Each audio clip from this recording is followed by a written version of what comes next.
The Lifeguard, the Lord of Life. Here is a short story about a swimmer who mistakes exhaustion and fear for death, until a lifeguard teaches him that returning to awareness is not about rescuing what is temporary, but remembering the life that cannot be lost. At the edge of a bright blue sea stood a wooden lifeguard tower. From sunrise until sunset, a lifeguard named Elias watched the water with calm, steady attention. One afternoon, a swimmer named Adrian entered the sea carrying a heavy belt filled with small stones. Each stone bore a word: guilt, regret, control, separation, and fear. Elias called from the tower, "Why are you carrying those?" "They remind me to stay responsible," Adrian answered. "Do they help you swim?" "No, but I deserve their weight." Adrian moved farther from shore. At first the water was calm, but soon the wind changed and waves rose around him. He tried to swim faster. The stones pulled him downward. His breathing became shallow, his arms weakened, and fear filled his mind. "I am dying," he cried. Elias entered the water and swam toward him. When he reached Adrian, he did not fight the waves or shout instructions. He placed one hand beneath Adrian's back and said, "Stop struggling." "I cannot stop, I will sink."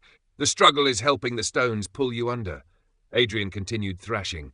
Elias remained steady. "Feel the water holding you." "The water is attacking me. The wave is moving. Your mind has interpreted movement as attack." Adrian paused for one breath. His body floated slightly. "There," Elias said. "Life is still carrying you." Adrian looked toward the distant shore. "I have lost safety. You have lost awareness of it. That feels like death. Fear often calls forgetting death, but forgetting life does not destroy life." Another wave passed over them. Adrian grabbed Elias tightly. "Save me!" "I will help you," Elias replied, "but first release the belt." "I cannot. These stones are my history. They are thoughts you are using to prove that you are separate from peace."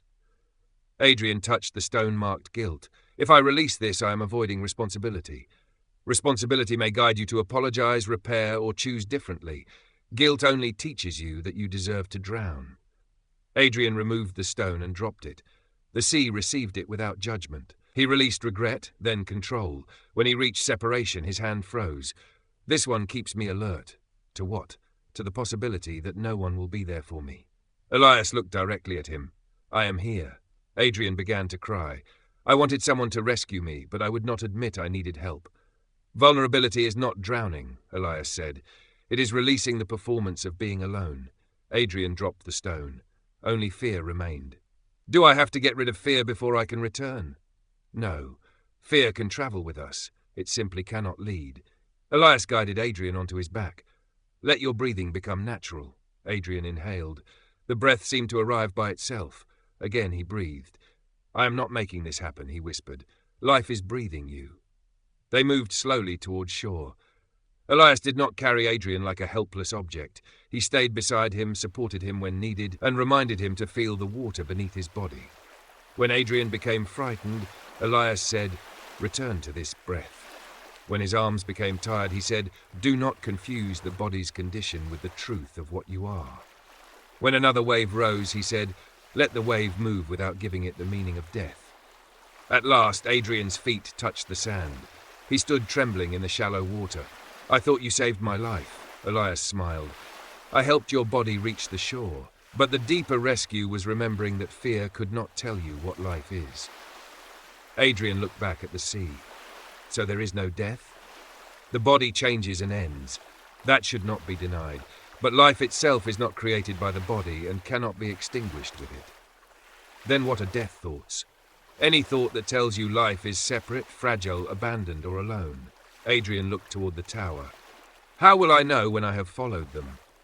"You may feel contracted, defended, disconnected, or out of alignment with your loving function. Do not use the discomfort to condemn yourself. Let it become the whistle calling you back to awareness." Elias handed him a warm towel. "Am I supposed to avoid the ocean now?" "No. Return when you are ready, but enter without the stones." From that day forward, Adrian still swam.